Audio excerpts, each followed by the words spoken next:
আপনি তিতাসের একটা গ্যাসের লাইন পাওয়া তো এখন সম্ভবই না। আমাকে এক ব্যবসায়ী একবার বলেছিল বহু আগে যে ওনার কাছে 4.5 কোটি টাকা ঘুষ চেয়েছে। আমি কয়েকদিন আগে এফবিসিসিআইতে একটা মিটিং করে সেখানে বলে এসেছি যে কি পরিমাণে বয়লারের একটা লাইসেন্স পেতে হলে কি পরিমাণ 600% ঘুষ দিতে হয়। 600%, জি, ঠিক আছে। You can't imagine. এমনি কাগজে কলমে হয়তো অল্প কয়েকটা 10,000, 35,000 বা 1 লাখ 2 লাখ টাকা, কিন্তু 600% আপনি বুঝে দেখেন।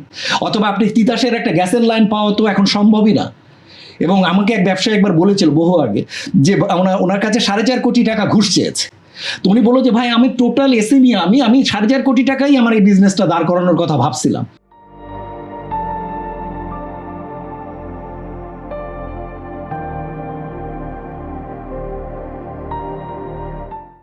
এখন আমার একটা গ্যাসের লাইন পেতেই যদি 4.5 কোটি টাকা ঘুষ দিতে হয়, আমার ব্যবসা কোথায় আর আমার লাইসেন্স কোথায়? সুতরাং এই জায়গা থেকে যতক্ষণ পর্যন্ত না ব্যবসায়ীদের পরিত্রাণ না দিতে পারবে এই সরকার, নতুন সরকার, এবং সেটার জন্য যদি দৃঢ়চিত্ত না হয়, প্রত্যেকটি প্রতিষ্ঠানে যদি সেই স্বচ্ছতা, জবাবদিহিতা, ডিজিটালাইজেশন না আনতে পারে, তাহলে কিন্তু শুধু কথার কথা বলতে পারে আমি এসএমই গ্রোথ করব, কিন্তু যতক্ষণ পর্যন্ত না আমার গভর্নেন্স বা সুশাসন, যেটা মাসুরি যে বলতে যাচ্ছে, গভর্নেন্স বা সুশাসনের জায়গাগুলোকে যতক্ষণ পর্যন্ত না আমি ধরে ধরে ধরে ধরে ঠিক করতে পারছি, ততক্ষণ পর্যন্ত আমার কথার বলি হ্যাঁ আমি পারছি। কিন্তু আলটিমেটলি মনে রাখবেন ইকোনমিক গ্রোথ কিন্তু সরকারের হাত দিয়ে হবে না। ইকোনমিক গ্রোথ কিন্তু প্রাইভেট সেক্টরকে দিয়ে হতে হবে।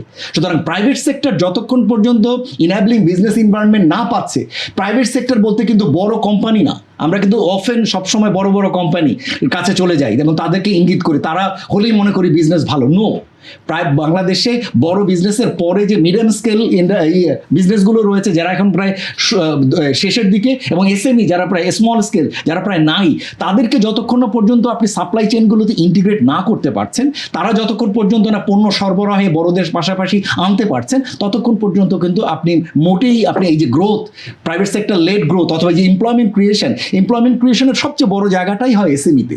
সুতরাং সেই এমপ্লয়মেন্ট ক্রিয়েশনের জায়গাটা যতক্ষণ পর্যন্ত তাদের না দিতে পারছে, ততক্ষণ পর্যন্ত ইটস নট সো ইজি।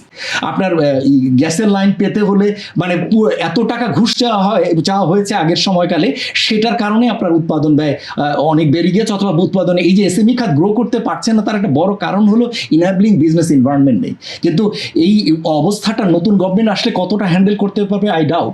কেননা যদি গভর্নমেন্টকে হ্যান্ডেল করতে হয়, তাহলে ব্যুরোক্রেসিকে তাকে হ্যান্ডেল করতে হবে। কারণ এই প্রত্যেকটি যেমন আরজেএসসি অথবা বিসিক অথবা বিডা অথবা বেবজা অথবা fire service civil defence authority অথবা অথবা তিতাস, এর প্রত্যেকটি প্রতিষ্ঠানের কাছে ব্যবসায়ীদের যেতে হয়। প্রায় 28টি থেকে 31টি লাইসেন্স তাদেরকে নিতে হয়, এবং এই লাইসেন্স নেওয়াটা তাদের জন্য একটা নাইটমেয়ার। বড় ব্যবসায়ীদের আলাদা টিম আছে এগুলো করার জন্য, ম্যানেজ করারও টিম রয়েছে, কিন্তু ছোটর পক্ষে তো আর এগুলো করা সম্ভব না। সুতরাং যদি ক্ষুদ্র ব্যবসা, যেটা এই বিএনপির ম্যানিফেস্টোতে দেখলাম, তারা এসএমইকে গুরুত্ব দিতে চাচ্ছে, যদি চাই তা আসলে হ্যাঁ এসএমই লেড গ্রোথ অথবা এসএমই লেড এক্সপোর্ট, এগুলো যদি চায়, তাহলে এই যে লাইসেন্স ফি, রেজিস্ট্রেশন ফি, রিনিউয়াল ফি, এবং এখানেতে যে ঘুষ, দুর্নীতি মানে র্যাম্প্যান্ট, এবং এগুলো এত বেশি, এটা চিন্তা করতে পারবেন না।